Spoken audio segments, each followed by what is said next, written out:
Yeah, my name is Leo Miller, and my wife is Polly, and been married for approximately 60 years, and we decided to open a museum.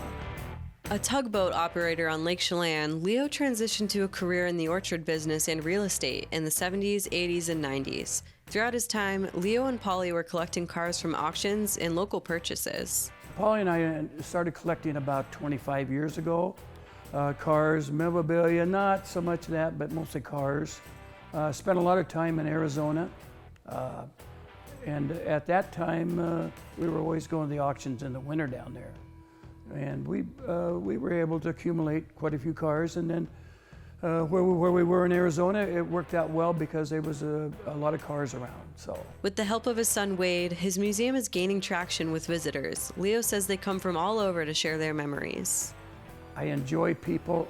I enjoy their stories. I had a policeman, a detective out of Spokane last weekend, and he brought somebody, I forget who was with him, and there was 2 or 3 of them, and they came through. Here he was back the next day with these 2 young boys.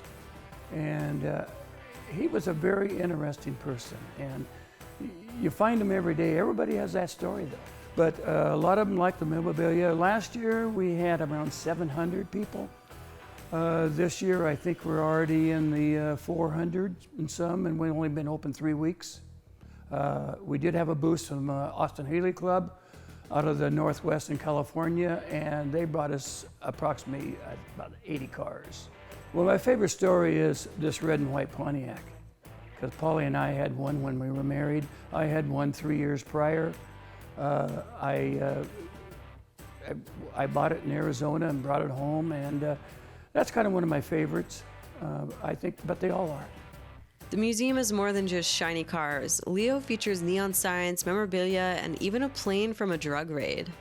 The airplane's a 172, and I bought it from the FBI up in Omak, and it was flown in from somewhere up in Canada, and they ran out of fuel, or couldn't get the fuel to work properly, and they had to land, and of course they were gone.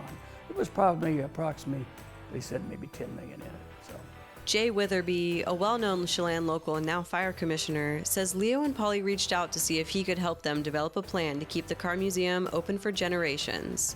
Operating on donations only, Jay is helping open the space for events. I think Leo had mentioned earlier we did the Austin Healey Club for Cascade, from Vancouver to San Diego, had 160 people here.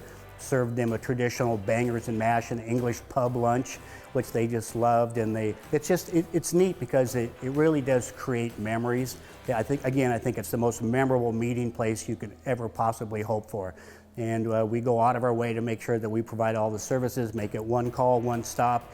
We can cover it all for you, and thus far it's been very successful, and we're looking to build on that. We want this to be around generations from now.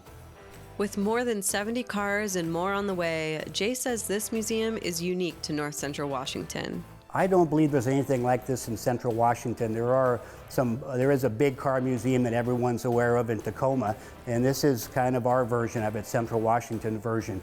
But there's a lot to offer here, just under 20,000 square feet of cars and memorabilia and stories.